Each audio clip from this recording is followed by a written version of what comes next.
way. 5 first-round picks. Do you think any of them will be starting week 1 for their team? You know, I don't necessarily know if one of them will be starting week 1, but I know who starts early. Who's that? You ready to smile? If you say are you ready? Are you ready to feel good? Go ahead. Sam Darnold is going to be I don't want that. Well, listen, Greeny, he is. Listen, this is the guy coming into the season we thought was going to be the #1 overall pick, and it was because of the physical tools. And when you look at the quarterbacks he's behind, and Josh McCown and Bridgewater, I think he ends up being a better option for these guys to win games down the stretch. You saw last year, this team was highly competitive, though we thought they had a roster that couldn't compete. And now you have a guy who can step in with this type of talent, with the other quarterbacks on staff, getting tutelage under Josh McCown the whole offseason. I think Sam Darnold will be the first one to start a game in the NFL. All right, I want to further that conversation at some later time because there's any number of reasons I don't want to see that, but I agree with your thinking. All right, let's go on now to teams themselves. Whose draft did you really like? I mean, this is Ozzie Newsome's last draft. We know what his first draft started with, and his swan song was amazing. You get Lamar Jackson, you move back in to the first round to get a quarterback who has a skill set like we haven't seen since Michael Vick. You also get Hayden Hurst, who was the #1 tight end target in the draft. Orlando Brown, we know this guy was a first-round talent coming into the combine.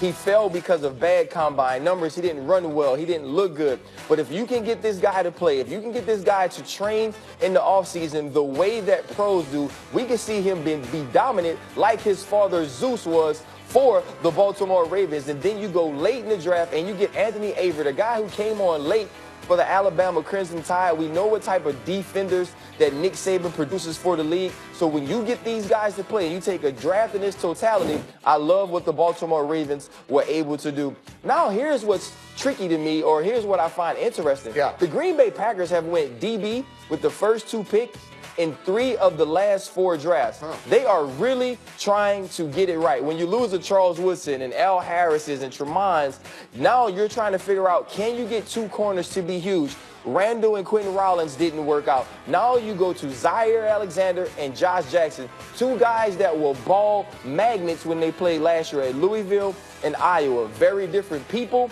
very different sizes and types of DBs, but extremely productive. Value picks. Value picks are always something we think you got to go late in the draft and find guys. It's not necessarily true.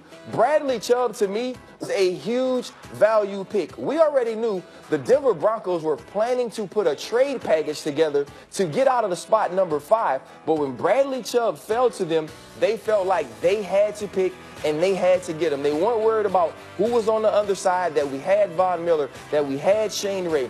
They knew that this guy was too good to pass up on, which makes him a value pick to me because John Elway understood what he needed to do, where he needed to stay, and who he needed to get if he had the opportunity. Now, we'll go later on in the draft to a team that maybe necessarily feels like they're set with their quarterback, but they understood the value of getting Kyle Lauletta. This guy at Richmond threw for over 10,000 yards, over 70 touchdowns.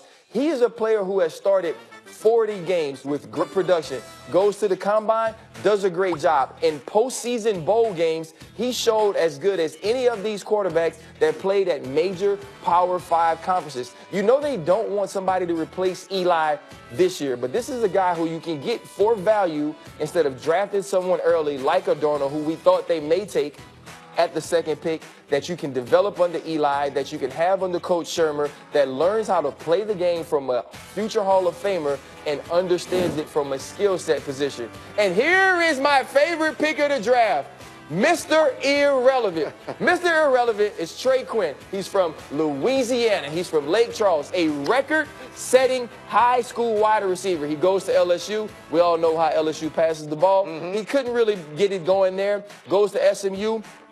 Over 1,000 yards receiving, 100 catches, 13 touchdowns. Mr. Irrelevant is not irrelevant this year. He is going to make the 53-man roster for the Washington Redskins. And my favorite part about this draft pick was when Todd McShay had an opportunity to make a comparison to another NFL wide receiver, he didn't say Wes Welker. He went with the poor man's Golden Tate. Way to go, Todd McShay. Way to not be lazy. Way to not be irresponsible. That was a great comparison. This guy has run after the catch. I'm excited to see what Trey Quinn does for the Washington I also think Redskins. it's time that we retire the name Mr. Irrelevant. When you consider how many players go undrafted and wind up making teams and contributing, the notion that we're calling a guy who got drafted to an NFL team Mr. Irrelevant is crazy either way. All right, we have a lot more to do. We're going back over there. Beetle, take it. Thanks, Vinny. Meanwhile, on planet Earth, during Sunday's National Diamondback game, the famous presidential race. You really hate to see this, guys. You really do. That seems... What the heck is going on here? In this current climate. I stepped away from the desk for 2 minutes and all heck is broken. Yeah, I'm sorry. I brought some violence into the show today. What's happening here? My bad. Yeah, you know. It looks more physical than a basketball fight. You're actually right. You're going to let him say that, Chandler? I don't think that's fair. Football players are wearing helmets and pads. What is that, a turtle? This is like Who a are these melee people? amongst mascots. I don't know if This this is isn't the right for kind the of thing we kids. want to be encouraging. That is not good for the kids. All right, so it was a great weekend in sports. I'm not going to say pretty good, if you like sports, but it was an even better weekend for stuff that was kind of sports. And that's what we got here for you in our Cure for the Mondays. First up, home run by Mets outfielder Yoenis Cespedes this weekend. The Mets lost. That's not the point. Have you seen this, Chandler? It's great. This is the point. Watch where this home run lands. Jalen Rose. In the garbage can. Straight wow. That should Straight be trash. worth Straight something. trash. Straight trash. Straight trash. That should be worth more runs than the norm. Straight trash, homie. What are the, you couldn't do that again if you tried 100 more times. Hey, the ball started with a pitch Look at start. this. Here we Look go. at It's the dad match. MMA Bellator held over the weekend. Frank Mir, Fedor Emelianenko. It lasted less than a minute. He knocked out Mir, who accidentally ducked into an uppercut. Oh. Remember, these Here's were the thing. both legends. People forget that. Like, Fedor was one of the greatest MMA fighters of all time. Yeah, no, these are names. Yeah, it's like a throwback fight. Oh, look, there's going to be are you going to watch the second round? Are you going to watch him? A lot of throw and much more back these days. The most heads-up base rating of the weekend comes to us care of Oklahoma Sooners softball and what amounts to it. This is just a showdown. Oh, hit her with the Dougie. Good old-fashioned. She's safe. Watch this again. I mean, she is dead to rights, but look at the juking and the faking, and she ultimately is safe. Look at the dive. I she's love safe. that. Like, where does she get out of the baseline, though? Like, at one point, She's within the batter's box. That was fun. she was where the umpire If stands. you missed the draft on Saturday, it was the 7th round. Here you go. Philly drafted a human Mack truck by the name of Jordan Mailata. 346-pound Look at him. Samoan rugby player, Look at 6'8". No, this looks like throw-up tackle, right? We used to play this in the backyard. He would be the guy I would make sure wouldn't get the ball. That looks like a cartoon, by the My way. man is looking for contact. Speaking of, Did you guys call speaking throw of up the tackle? draft, We called it pick 'em up, mess 'em up. This happened Exactly that Same is. exact thing. Oh, yeah. okay. former Eagles kicker David Akers Listen to this. in Dallas. Here we go. Tonight, I'm representing the Philadelphia Eagles, NFC East champs, divisional champs, NFC champs, and world champs. The world champs. Hey, Dallas, the last time you were in the Super Bowl, these draft picks weren't born. Drop the mic. Okay, where are we on this? How All are right. we feeling? First of all, Ryan, he's a kicker.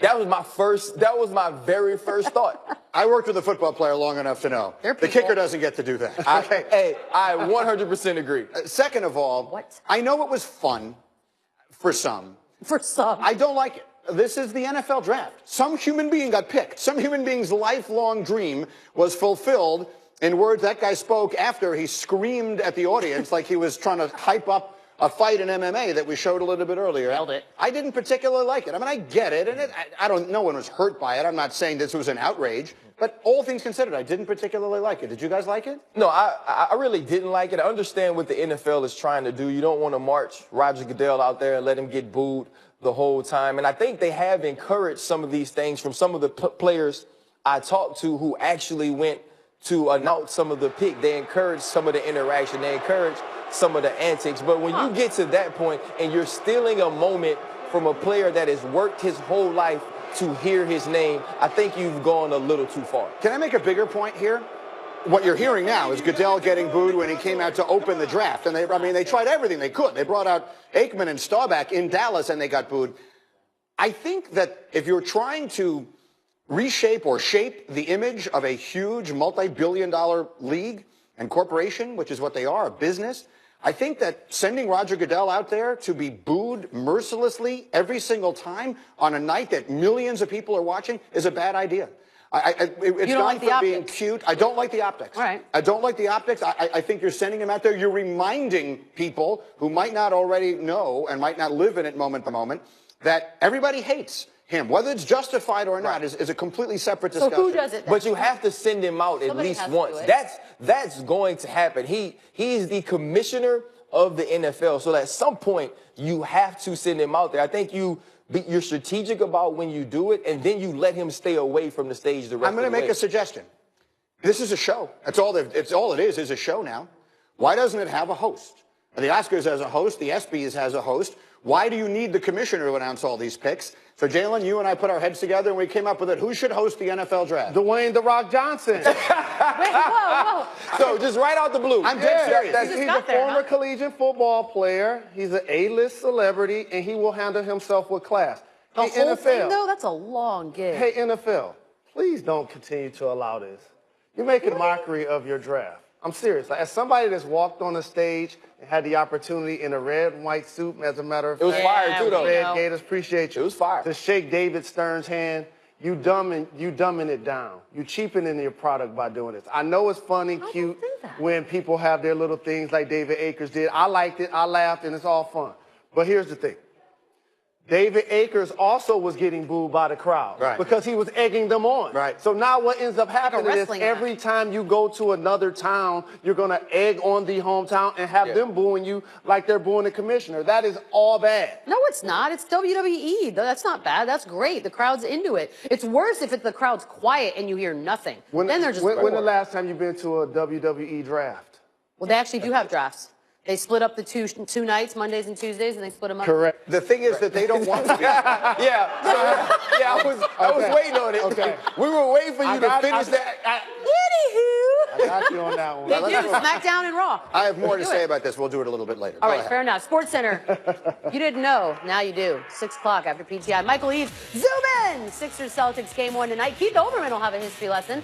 Plus the stats ahead of the Red Hot Yankees series with the Astros and the latest on Jim Harbaugh's Michigan Wolverines European vacation. Spend that budget. ESPN and the app.